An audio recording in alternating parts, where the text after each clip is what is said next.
If I ever ask you what your favorite game is and your response isn't the Bill Cosby fun game, I know who you are. don't talk to me. Merry Christmas.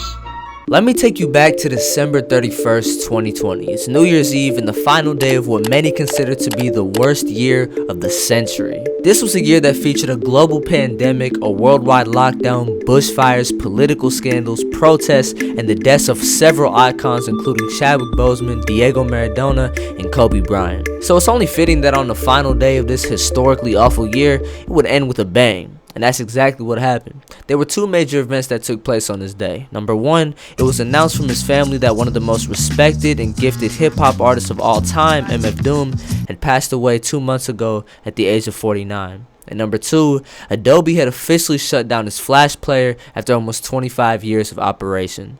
And with that shutdown came the official ending of the Flash game.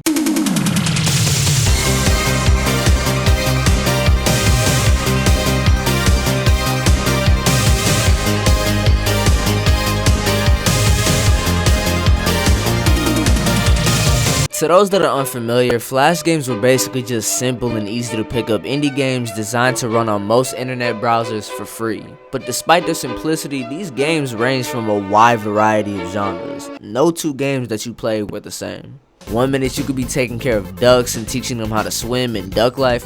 The next you could be cooking up a burger with an ungodly amount of mayo in Papa's Burgeria. And the next you can play as Bill Cosby, knocking out Kimmy Gibbler from Full House unconscious with a shovel and bringing her lifeless corpse down to your basement to sell for a profit in the Bill Cosby fun game. It was a different time.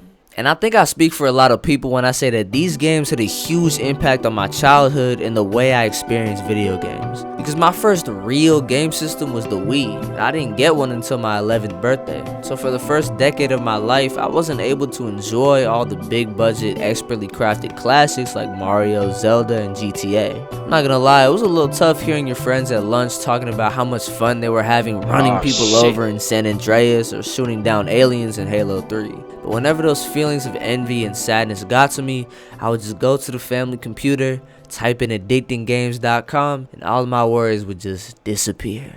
I remember the first time I ever heard about Flash games. I think I was in 2nd grade at this little after school program because my parents worked late. And every Tuesday and Thursday, they would take all the kids to the school library.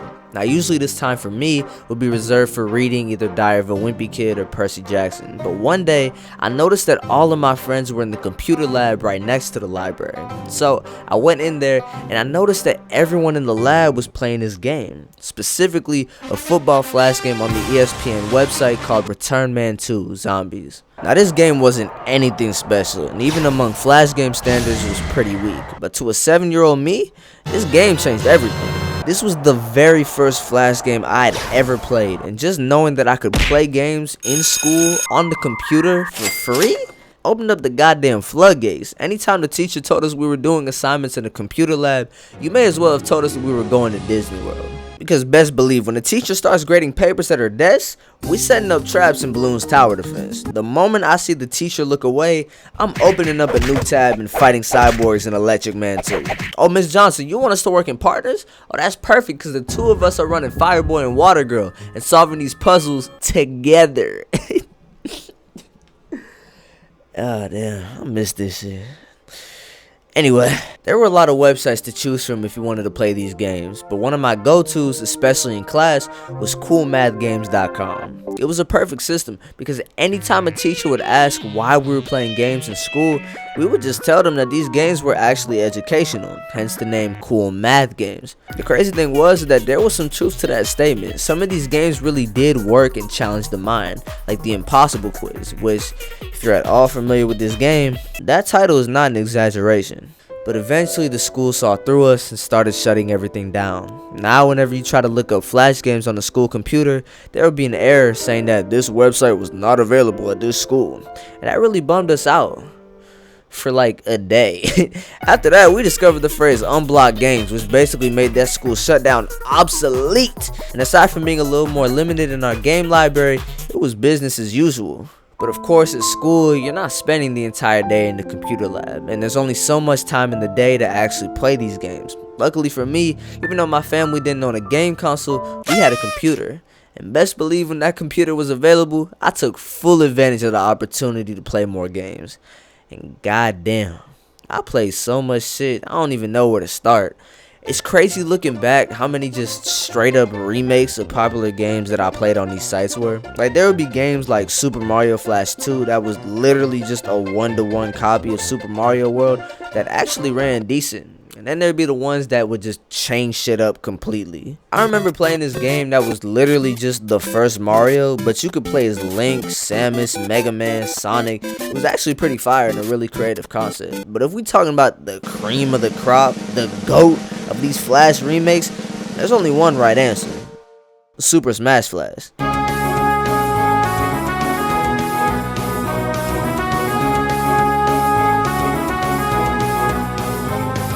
I remember how hype everyone was when Banjo-Kazooie and goddamn Steve from Minecraft got revealed in Smash.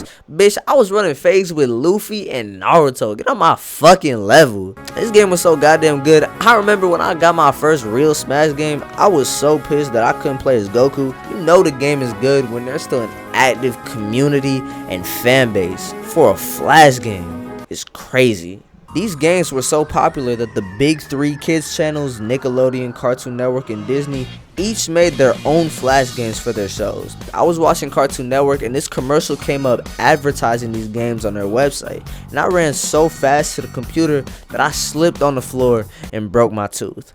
That is not a joke, that really happened. They really did have a game for everything though. Ben 10 had some shit, Adventure Time, Regular Show, SpongeBob. But the game I played the most by far was this 2D robot fighting game called TKO, Titanic Kung Fu Bot Offensive, on the Cartoon Network website. It was crazy how much I played it, considering that this game was way too powerful for our computer and it would just lag like crazy. But this was the closest thing to a real game that I had available. This game had like 3D type graphics, which blew my mind at the time, but looking back are fucking terrible. I would always pick Chef from Total Drama and just hope to God that my next match would run faster than like 2 frames per second, and every now and then it did. The game would work, and when it did, it was like magic. It's easy to look back on these games now if they're playing shit like Breath of the Wild and God of War and not really think much of them. But even with the experiences that I've had with gaming since I moved on from Flash, some of my favorite games of all time are Flash games. Happy Wheels is probably the reason your favorite YouTuber has a diamond play button in the background of their videos. Fancy Pants is genuinely one of the best 2D platformers I've ever played. Castle Crash is one of my favorite side scrollers, and Alien Hominid is an insanely well polished running gun. And both of those games were so good on Flash that they got official console releases. In fact, the roots of some of your favorite games probably stem from Flash games. Sonic Mania took the corpse of a beloved franchise and created, in my opinion, the best game in the series. And the guys who made it got their start making Sonic Flash games. Hollow Knight has an argument for being the greatest Metroidvania of all time, and it originally started out as a Flash game on Newgrounds. Flash games hold a very important place, not just in my own childhood, but for gaming as a whole. A lot of you owe this program a thank you, because without it, some of your favorite games probably wouldn't even exist. It's always tough to see something that you used to love and spend so much time on disappear and fade into memory. It's been 2 years since Adobe Flash was shut down, but it feels like just yesterday that I was back in that computer lab making ice cream in Papa's Freezeria. Damn, I'm getting a little emotional. But it's fun to reminisce, because even though they ran like garbage, were short, simple, and low quality, Flash games really were beautiful, and they will be missed. Thanks for watching.